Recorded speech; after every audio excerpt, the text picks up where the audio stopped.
Welcome to the Cross the Line podcast. My name is Carlos Smith, and today's episode is sponsored by Charlene's Home Cooking on 1136 East Blackstock Road in Moore, South Carolina. Charlene's Home Cooking is a family restaurant that cooks like grandma with fresh veggies and meats cooked to order. You can do a meat with 2 sides, a meat with 3 sides, or a veggie plate, along with sweet tea, Kool-Aid, and lemonade. Cakes, pies, cobbler are also available for dessert. She wants you to feel at home anytime you visit, so make sure you stop by Monday, Thursday, and Saturday from 11 to 6, and Friday and Sunday from 11 to 7. Everything is fresh and from the heart, and she would love to see you sometime. So thank you again, Ms. Charlene, for being a sponsor for this episode. And today, we have the honor and privilege of having two gentlemen right here. We're missing one right now, but that's fine. These gentlemen are entrepreneurs to the fullest extent. It's an honor and privilege to be here with them today. And right now, we have Mr. Ali Muhammad and Mr. Malik Saleem. How are you gentlemen doing? Fine. How you doing today? Great. Doing wonderful. Thank you. Like we were saying, it was an honor and a privilege to have you gentlemen on. Like I was telling you off camera, I actually sit at home and I do a lot of research. I try to put a lot of time and effort into these interviews. So I did some research and saw an article on you gentlemen on blackbusiness.org. So I wanted to reach out, and Mr. Ali, you gave me a phone call back, and it was an honor and a privilege to be here with you gentlemen today. So that's just to give everybody an understanding of how this interview came about. So starting out with True Laundry Detergent, when did this business actually start? Well, first I'd like to thank you and your partner for coming down to interview. Yes, sir. It's going on about 7 years now. Okay. We started right here in Atlanta. Started out with a container like this. We sold a tractor trailer load of it. That gave us a lot of confidence because we sold it as a product that would save you money, and a product that's good for your environment, and good for the machine, and health product. Yes, sir. And we sold it as a guaranteed product, and it gave us a lot of energy because no one bought the product back. We know we had a good product, a premier product, and because we sold it to not only African American people, but we sold it to the European people. Even some Mexican people bought it, African people bought it. So we knew then that we was into a great opportunity to not only help ourselves, but help other people too. So how much research did it take to have the actual chemicals and everything, the product that you had to put in it? How did you guys come up with the everything that you had to put into it? Well, we are not the chemists. Okay. We are the people who marketing the business side of it. Yes, sir. The chemists been into this industry for over 30 some years. When he created this product, he was working with Dow Chemical before he came on his own. So he blessed us with a powerful formula. He made a product for Dow Chemical in Greenville, South Carolina, similar to the formula that we have here. They did over $1.5 million in 1 year on it. The name of the product was YES. Yes. Okay. 450 million. That's right. That's awesome. Yes. And so what actually made you gentlemen want to do laundry detergent instead of something else? What was like, let's do laundry detergent out of all of the products? Well, we have been in the business world for some time. I started out on my own in 1968. Malik been in the business world for over 30 some years. And Raheem been doing his own business too. Okay, we knew that it was a product that everybody is a need, and you need to wash your clothes. Absolutely. So that's when I came to Malik with the idea. Raheem seen it first, and we came together and went to the scientists who made it, and it started out like an idea. And then we took it and sold it all over America, and be doing a little business outside of America like this time. How did you three gentlemen actually end up meeting? Well, it was like a time has come. It was a law of attraction. I met Malik since I came here from Newark, New Jersey. And Malik used to live in Newark. Malik knew me from the food business. I ran a fast food business in Jersey. And Malik was running business here. I did a little business here too since I've been here. I did some real estate. So when I came to Malik, he already knew me. And we gelled together real good. And that's the hardest part, but African American people is coming together. Yeah, absolutely. Okay, that's why we having so many problems in our family and community now. We haven't been able to cut the difference and merge like other ethnic groups. So when we merged together, all three of us, we been through some up and downs getting this off the ground. We don't tell people that we have arrived 100%. We still struggle, and we had setbacks, but we learned from the setbacks and kept going. And I believe we have Bless brother, my other partner, Raheem. Yes, sir. Let's take a quick break and get Mr. Raheem in. We'll be right back. This is Cross the Line Podcast. All right, welcome back to the Cross the Line Podcast. We had to allow Mr. Raheem to come in. Thank you for joining us as well. Thank you for having us. Yes, sir. Absolutely. It's like I tell those gentlemen, it's an honor and privilege to have you gentlemen on. And he was kind of giving us a background of the story and how you gentlemen ended up meeting and bringing this business about. But I just want to know from all three of you, how was black business back in your time coming up? Well, in my time coming up, I grew up in an environment where we had, in Anderson, Alabama, where we had all our businesses were African American owned businesses because we had to shop with each other then.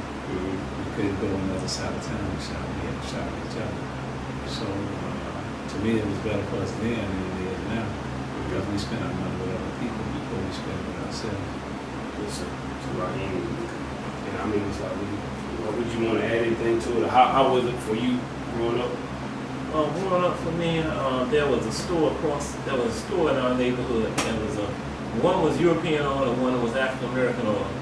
And my father always told us to make sure that we go in our store first. If we didn't find it in our store first, then go to the Europeans. So I grew up in an environment always shopping with black people. Well, it's similar coming up. We didn't have that many black business. We had one doctor. I came up in the rural area coming from Wilmington, North Carolina. We had lawyer, doctors, small grocery stores, items like that. Economic wasn't big for us at that time.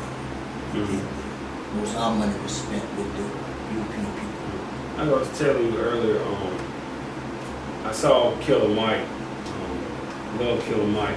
He's pro-black, he supports black business. And I actually saw him do an interview, he was kind of saying, and to a certain extent, that desegregation is kind of one of the things that kind of hurt the black community because, like you were saying, keeping the money, the black dollar in our communities, now it's going everywhere. Do you gentlemen agree with sort of what Killer Mike was saying about the desegregation and money going out of our communities? Well, 9 out of 10 businesses in our community are owned by someone else other than ourselves, so that lets you know right there that the money's coming out. Because it's natural for somebody to take the money home when they make it. Right. That's a true statement because we had a letdown when we integrated with the European people in the economic letdown. Like I say, we did academic, went to college and studied in schools and studied in restaurants. But when it comes to building our own, we dropped the ball. It was like a man playing football, and he caught the pass, and he was able to get away from the defense and ran, keep on running. But he dropped the ball before he got in the end zone. Right, absolutely. So by dropping the ball, it don't count. And the ball now is land and business. So you find a trend of African American people that's coming back to buy land from the South. Okay, a lot of us had land, farm, we lost all that. So we are coming back and we have to buy land now and plant food and build houses. Also, you gentlemen, a couple of you were in the Vietnam War, and something I was interested in knowing was you know, even going back to the Civil War, like blacks were treated differently than other soldiers, even in our own country. How was it for you, gentlemen, when you actually came back home from Vietnam? Was it different treatment for you, gentlemen? Yeah, it was a dark time. And I say dark time. We suffer from racism and poverty.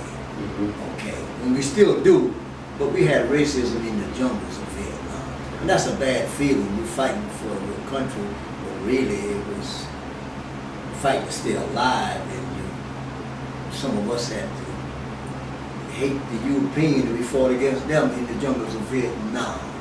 That's not a good feeling. Then you came back to America. Some of us saved Europeans from being killed. We went and dragged them out of the rice paddies up on the line of fires. Then after you get back here, some of them same people look down on you. So that was a difficult time for a man who fought for his country and standing in harm's way, and they still treat you like you wasn't nothing. Did it make you feel like it was even kind of, I'd say, worth it, but it's like, man, like you were saying, like, you go fight over there for our rights, and then you come back home, and the treatment is just as bad. To you, did you ever have a thought in your mind where it was like, man, I'm doing all this, is it even worth fighting for you people? You don't even know what I had to go through, and I come home, and I'm getting the same kind of treatment. No, the war wasn't unbalanced. Dr. King, Markham, all the great ones spoke on that. We give our life in all the wars, the black man. Go back to the wars this country stopped. But not that we got anything from it. No. That's why you had a lot of crime and a lot of drugs went on from African American people. They couldn't handle the trauma coming back and still was mistreated.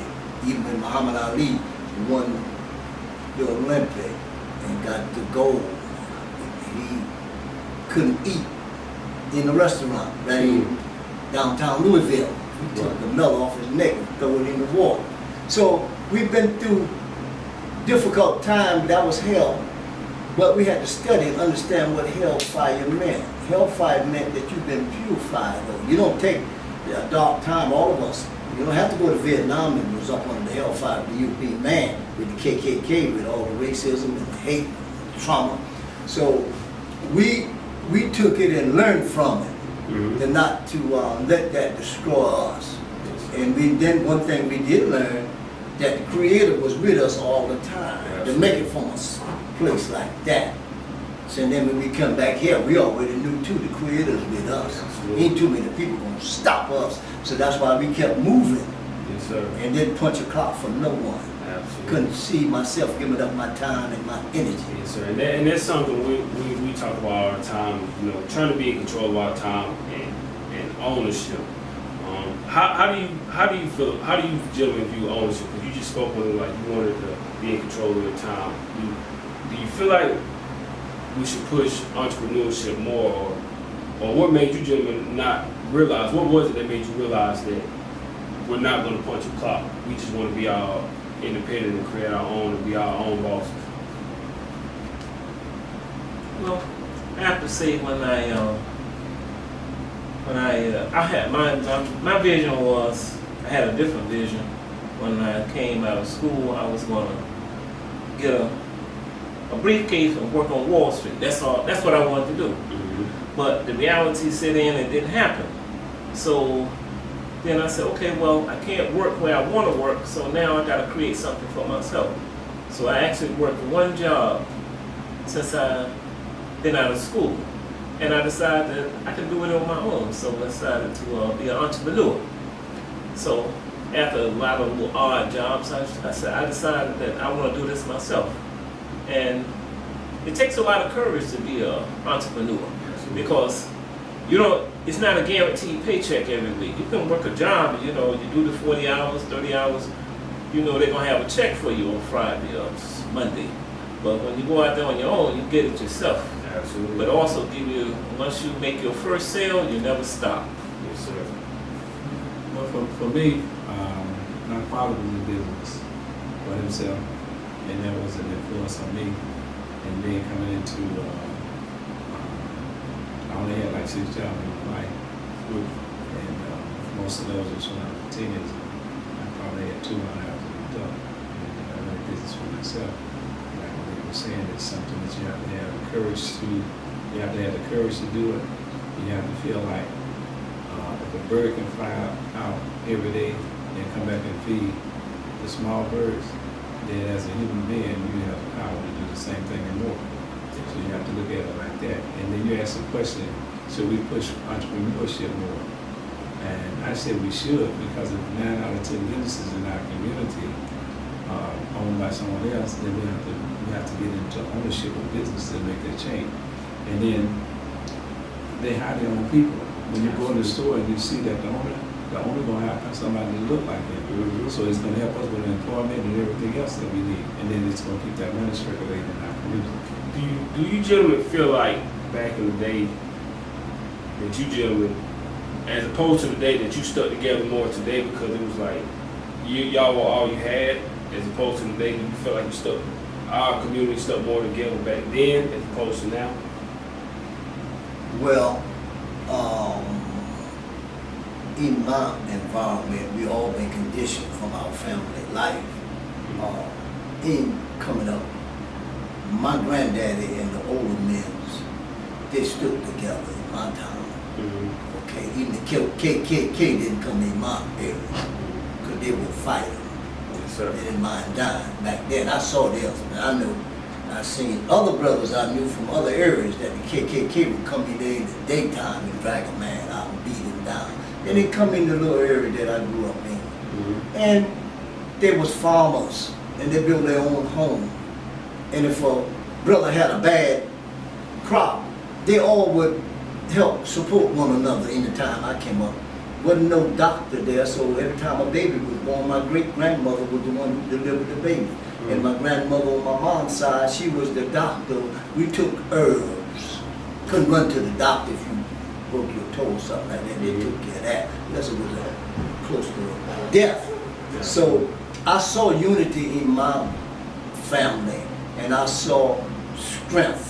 They wasn't going to just lay down and let the European man come in and take what they had. So my granddaddy was a man that taught all his children, and he taught his daughter-in-law how to shoot, because he lived way off the main strip, and sometimes snakes or whatever come, and I had an aunt and cousin, all of them would shoot, and then somebody would try to take your stuff. So I came up in a unity, and then Elijah Muhammad, he opened the doors for a lot of us too. It was like Marcus Garvey and some of the other great ones, Adam C. Walker. These was great leaders in the black community. The one from Alabama, what's his name, that opened up all the places right here? Crazy Gaskin and all of them. Those was like people that God sent, because we had need of, we needed a savior. We needed some help. Yes, okay, so we did receive help. Go ahead. I wanted to say this, man. I think that we have back even some generations prior to us being young, right, and in our teenage years and all that we had more unity then and less money, and now we have more money and less unity. And that's a sad. And that's a sad thing, right? Because if we had the unity and we put our money together, right, we could solve a lot of our problems. What do you think caused this lack of unity that you see today? I would think integration had one of the main part to that. And now I'm not saying that we don't have unity today, but I see a resurgence of unity in the African American community over the last 3 years. There's been a resurgence of people putting their minds back together and getting back together. So even though we had that little area of time of a lapse in disunity, but right now I see brothers and sisters coming back together again.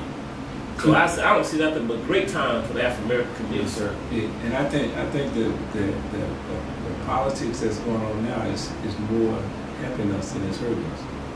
It's making us look at ourselves and saying that we have to unify to make things better for ourselves, right? And We can get help on the grid, but we gotta help ourselves first. Absolutely. And do you think, I'm not gonna say it's a good thing, but President Trump being in office, do you feel like that was kind of like our rallying call because of some of the things that he's saying that's so divisive? And of course, racism always existed, and it was kind of like hidden for a while. But now, with him in office, it's like more open. Now people are more blatantly open and saying whatever's on their mind. Do you feel like with him being in office now, to a certain extent, it seems like black people, like you said, are kind of rising up and sticking together because of him being in office and some of the things that he's been spewing that's very divisive? Well, I just think this right here, I think that what's going on in the society now is bringing us together. It's saying to us that we need to look out for ourselves and we need to unify and look out for generations coming after us. Well, I think that it's a good unifying force because God will always put someone, we may think someone is bad, and God has another plan, that plan to put more unity within the African American community. And they have their plan, and we have to have our plan. Yes, sir. And a lot of the talk now is I'm hearing a lot of politicians saying reparations. And one of the things that bothers me about reparations is I feel like the politicians are saying it because all the other ones are saying it. I don't feel like they're necessarily genuine with it because in the past, a lot of them didn't really talk about reparations, but now that it's something that's being brought to the forefront, a lot of them now are saying reparations, they believe in reparations. How do you gentlemen feel about reparations? Well, what I feel about it is this, right? I think that I don't think money, somebody giving you money, I wouldn't call it reparation. I think that you have to have a body of knowledge that's going to change the conditions that cause you the problems when you went through slavery. So if you get a body of knowledge that's going to help you change your habits and change your conditions, right? That's the real reparation right there. Because if God gave you, if they gave us all money now, right, and we spend it like we spend it now, just come back out of our community. Exactly. But that's simply what it is. We can't love no one else, but because we don't know who we are. Even in the 21st century, that's what's going on. We haven't arrived yet. We're in the process of really being America. We haven't become America yet. Even though we spend more money than anybody in America, we don't have the knowledge of money. We don't know how to pool the resources together. We can't deal together. We play basketball, we play cards, we drink alcohol, we do all a lot together, but we don't do like the Koreans and the Chinese here in America. They come here and recognize that this is a capitalistic society, and they merge. Absolutely. They cut the difference, you see? And then they grow and leave their daughter in charge and their son in charge, and their son and daughter don't have to worry about money. Like our kids go to college and come back broke and got a lot of bills. Absolutely. Okay? Education is not the answer. You got too many people in the street, it's derelicts, homeless, with degrees. I've seen them even before I came here. But like Malik is saying, I think the time that we're living in now is the best time though. We've never been a time like this to be financially independent. That's what we do here. We teach and train young people how to earn money, how to be a leader. This is like a leadership institution that we live in, to take control of your thinking. Masters. We want to teach a man how to control his thoughts. And that's what's going on. We never did get that lesson. We always be looking at what other people say about me and what they think. Even the Europeans and your own friends, we're not in control of this yet. And that's why we suffer. We try to impress one another. The black man right now is in bad shape because he got to impress his friend. Look at me, what I got on. Then he got to impress the African American woman. So he ain't too much he gonna do because he gonna spend all his money up this weekend in clothes, food, and the rims of cars. You know, fool and his money will soon depart. Yes, we a fool with money. Absolutely. Okay, as far as reparation, now I'm like with Raheem. for African American money, because when they look at reparation, all they're gonna think is money. Money. So if you give, I think that movie Barbershop, the subject came up in reparation in that movie. Yeah, And they he did said talk that about if you give African American reparation money, all it's going to do is make Cadillac go to the top or Mercedes-Benz go to the top. Mhm. And actually, that would destroy, reparation with money Mhm. would destroy the African American community. Because one thing, if you give them money and they go out and they're going to drink themselves to death, they're going to party themselves to death, and when that's over, what is it? You're going to spend all your money. Mhm. So now, all of your courage or inspiration has gone. You'll never get it again because you'll never see that you can get that money again. And so that's reparation would actually, with monetary value, Mhm. kill the African American. And that's what I worry about, like you said, with money. I think, first of all, I think that the politicians are just saying it. I don't Yes. think they really believe in it. But when I think about it, I don't even know what reparations would look like. And I definitely agree, no money. And would land be the solve it or what? But then you would think some of them probably try to sell their land. Sell the land. Exactly. So I just feel like we yell reparations, and the politicians are saying, yeah, we'll give you reparations and all this, but we don't actually know what is it that it would look like, what we need. And another thing, if a man give you something, that's not dignity. Absolutely. Let's get our own, make your own reparations. Mhm. Well, That's dignity. I want to tell you this right here. If you look at the three of us, you be looking at reparation. And I'm going to tell you why. We have our names back, our last name and not the name of the slave master, of the last plantation that we was on. Shaheed, Malik Saleem. We broke away from that. Our names are not names of the last plantation that our ancestors was on. Our previous slave family was on. Right? We have a different knowledge. Right? We have a knowledge of self, the knowledge to go out and do for self. Right? So that's what real reparation. We're gonna get that from the ones who passed through the slavery. Do you feel like, what is this lack of, to a certain extent, dignity or lack of education of our black ownership and the power that we really possess? Do you think that comes with school, or was it a generational thing that we just lost it, or do you think, because in school they did, my age, our age, they didn't really teach us a lot about our history. They taught us a little bit about Martin Luther King and Rosa Parks, but they never really got into the deep history, and of course they taught us about Harriet Tubman, but they didn't really talk about Malcolm X or Madam C.J. Walker and people like that. They didn't really educate us on Black Wall Street, stuff like that. They basically taught us, I guess they tried to keep it clean or whatever, and just taught us about the basics. Do you feel like school is part of that problem? Yes, because the textbooks that you study from the school is by most by Europeans. So to change that paradigm, you would have to change the whole education system. I mean, the people who produce the books should be from us, not just from the Europeans. Mhm. And then education will be education. But right now, what we're learning is what they gave us as education. That's why you don't learn about the Honorable Elijah Muhammad, one of the greatest master businessmen in this country. But they'll teach you about other people.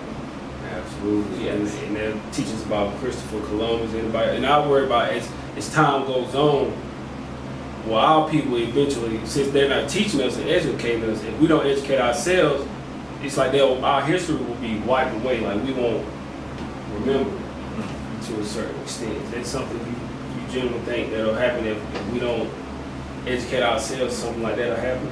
Sure. But now, like I said earlier, real people that cried out for a redeemer, just like the Jews. Somebody had to come to them. Moses came to the Jews. So we had people already in our history that came to us to wake us up. So there are, in every city, there are African American men and women that wide awake now. They're not asleep. They got the knowledge of self and their kind. We know what we've been up on them. Okay? And by being a mind, that's what we are. Black man is mind. And we know certain thoughts, we have to cancel it out of our mind because we've been inferior. okay, to the European man. And that's why he didn't put the history in the books. When I was in school, yeah, I read the history books, but I saw my people picking cotton when they're holding an umbrella over European hay. Now, that's not going to help me. That's still keeping me as an inferior person with a low self-image. See, wrong self-image. We don't love ourselves. That's why we hate one another. Quick to fight a black man still today. Kill that nigga. That's how we are. It's like that when I was coming up. So it takes time to get the poison out of the system. And the time now, with the president in and all this stuff is coming up, we already know about racism. I seen KKK when I was small. Oh yeah. But I'm so thankful they didn't come in my neighborhood, the little area I was living in, because that was terrorizing a man. Yes, sir. Put fear in you. So the stuff that you see today, is it, of course it's bad, but it's not, to you it's not as bad as back then when the KKK would come in and kill. Even though we see mass shootings, but you know, it's like not like the KKK is coming and, you know, out and killing people. Do you think it's a little bit better today, or how do you view it? I think it's a lot better today. But simply what you just referred to, right? They would hang an African American back then just in front of other African Americans, make an example out of it. So you don't have that going on now. You have a mass shooting, like you said, but you don't have it. I mean, this progress been made for us, right? We just got to continue out the thing. I want to ask you, Mr. Ali, you actually had an opportunity to work with Muhammad Ali, I saw. What was that experience like, and how was Muhammad Ali? Well, Ali was an extraordinary person. He was blessed from his parents and from his condition coming up. Ali was way ahead of the average person he was dealing with because he was in control of this. He was a mind. He could outthink the average person he dealt with.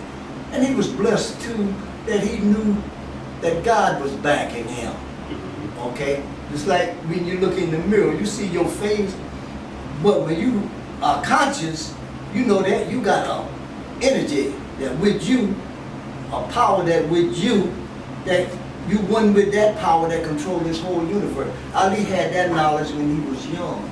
Ali knew how to use his power of his mind, what he tell himself over and over, that made him manifest, become the champion. At one time, that just was an idea, but he used self-talk, affirmation every day. He wake up with it, go to bed with it, and that took on form and shape, and he manifested. That's why he said he wasn't just talking about himself as the greatest, but he knew he had the greatest power with him when he was in that rank. So he was on the plane of a servant, a high up servant that was connected to the Creator. And that's what you got to have right now in the 21st century. You can't do what we're doing. If God not with this, it's not going to happen. Absolutely. So your spiritual insight is power. The man who know God and know the works of the prophets and study and put love out there for people and love people, then he goes up. He loved people. He was a man like Jesus. He was a man like Muhammad, a man like Noah, okay? Because he loved people. So was Ali, for you gentlemen, was he like the athlete that African Americans idolized back then? Was it Ali or Jim Brown or Bill Russell? Who was, or was it all of them? Was like kind of like the pioneer that kind of helped, to a sense, rally African Americans back then? Well, I think Ali, all of the brothers like Jim Brown, Kareem Abdul-Jabbar, Jamal Wilkes, all of these people that I grew up looking up to. But then when I came to find out more about Ali, is now we give a lot of people give Ali a lot of credit. But if it wasn't for the Honorable Elijah Muhammad and the Nation of Islam, Ali would only be Cassius Clay, a good boxer. What made Ali was the Nation of Islam and the Honorable Elijah Muhammad. When he gave him that name, Muhammad Ali, he's the most recognizable man on the planet Earth when he passed. because of that name, Muhammad Ali. He's known all over the world. But without that name, Muhammad Ali, maybe people in America would have known him just as Cassius Clay. So you got to give credit where the credit is due. It was a nation of Islam, and not like Muhammad, but me, Ali. And the backing that the Nation of Islam gave him against the people who had boxing under control then, they had boxing under control that wouldn't allow the champion to make the kind of moves that Muhammad Ali made. And he made those moves because the Nation of Islam was backing him. Right? He had that unity behind the Nation of Islam, as Malik was saying. And the other thing, Muhammad Ali made a serious sacrifice, that he gave up boxing at the prime of his career. Right? See, that's a great sacrifice that he made, and still look how he got blessed in the end. Absolutely. Yeah. One of the greatest fighters of all time. Yeah, one of the things we were saying, like when you were speaking on racism, right? You have to understand, why do you think that racism just it go away sometimes and then it come back up? And I think the reason why is that the root of racism, we don't get to the root of racism. The root of racism is in religion. When you start seeing a white man as part of God, you say Jesus is the Son of God, you had a picture and that image of a white man, right? Then you saying that this man is better than you, right? So it separates the human family. He's up here, right, and the rest of the human family is down here. So that's why we have racism going to continue. What is the guy with racist? He think that his race is the best, right? Why do you think his race is the best? Because you have told him, and he have said that he is the Son of God. So he's on a high plane, right? He's not down here with the rest of the human being. And then it seemed like that's what we kind of like we talked. That's all we saw was just the white Jesus, and that's kind of how everything is portrayed to us. So I absolutely understand where you're coming from that sense. So work on removing that image out of your mind and out of the temple where you go, physical temple, and out of this temple right here, and come to the conclusion that God is one. Yes, sir. Do you feel like, to a certain extent, that it's once some people have their mind made up, it's like that's it. They don't. It's too late, because some of them say once they have their mind made up, it's like there's no change in their mind. It's never too late. It's never too late. Once you know better, you do better. There was a great Chinese saying. It says, "Break from what you think you know, and you will know more." Yes, sir. And then the thing about it is that a lot of our families are Christians, so we're not talking against that. We're just saying that, hey, make it to be the best Christian. You have to be the best Christian. They say that you have to see God as one, even as a Christian. I remember my parents, they grew up watching Good Times, and one of my favorite episodes was the episode where JJ painted the portrait of Black Jesus. Yes. And they put the white Jesus up, and then they put the Black Jesus up, and then all of a sudden these miracles started performing, and they was making money, and then good things started happening to them. But Florida, at first, for a while, she wanted to take it back down. Right. And James was like, "No, we're gonna leave it up there." Yeah. And that was actually one of my favorite. That was powerful. Yeah, it was. Yeah, And speaking of James, it was also it's that John Amos. He was like a powerful figure, even for me. There was good times before my era, my time, but to see a strong Black father figure like him, it was like he was just so dominant, and he was like something. Was he kind of like back then as well, like the strong father figure in African American community, and how he provided for his family? Yes, he was a great father figure. Because I remember him going and challenged the gang members who tried to recruit, I think it was Michael or one of his sons into the gang. Mm-hmm. And he was powerful enough to go and challenge the gang members. Yes, sir. Yes. Right. And just to see that whole family, Yes. The mother and the father and the children, was a good thing for them. Yes, sir. I want to go back and talk a little bit more about athletes. And one in particular, Mr. Ali, we were talking about earlier, I have him on my shirt, Mr. Colin Kaepernick, and how he stood up and took a knee in protest for unarmed men of color being killed and victimized by police officers. And I'm not going to say he's Ali, but in a sense, is anything that Colin Kaepernick did relatable to what Muhammad Ali did, Well, you want to talk about or any athlete. But what's the basketball player from Mahmoud Abdur Rauf. right? But you tell us so. No, you tell me. Okay. Right. But anyway, wasn't he one of the first ones that refused? Yes. And see, Mahmoud was one of the first ones to refuse to stand up for the national anthem. So he was long before Colin Kaepernick. And then of course you had brothers in Olympics, right? the fist. Right. So Carlos, John Carlos. yeah. So you got actually what he did was picked up the situation from other people that was examples to him. Mhm. And to see how he was actually criticized because of how he did it, and now unfortunately he's actually out of a job because of what he did, which of course we all know he's being blackballed because he could still play at a high level. And now you can tell you the story. Back when Colin first took the knee, I was actually working at a radio station in Greenville, and I was just a producer, so people would call in, and it was a segment where they were talking about Kaepernick, and of course a lot of people that would call in was like, he just needs to shut up, he's making all this money, and he just needs to play football. This stuff is not affecting him. And that's, of course, it wasn't our people saying that, but and not saying that all of our people agree with what he's done, but a lot of the people that calling were just calling in were just saying Colin is ignorant, he doesn't understand what he's doing, he needs to shut up and just play football. Why do you feel like when athletes take a stand for people that look like them of their color, that they're criticized, like Colin Kaepernick?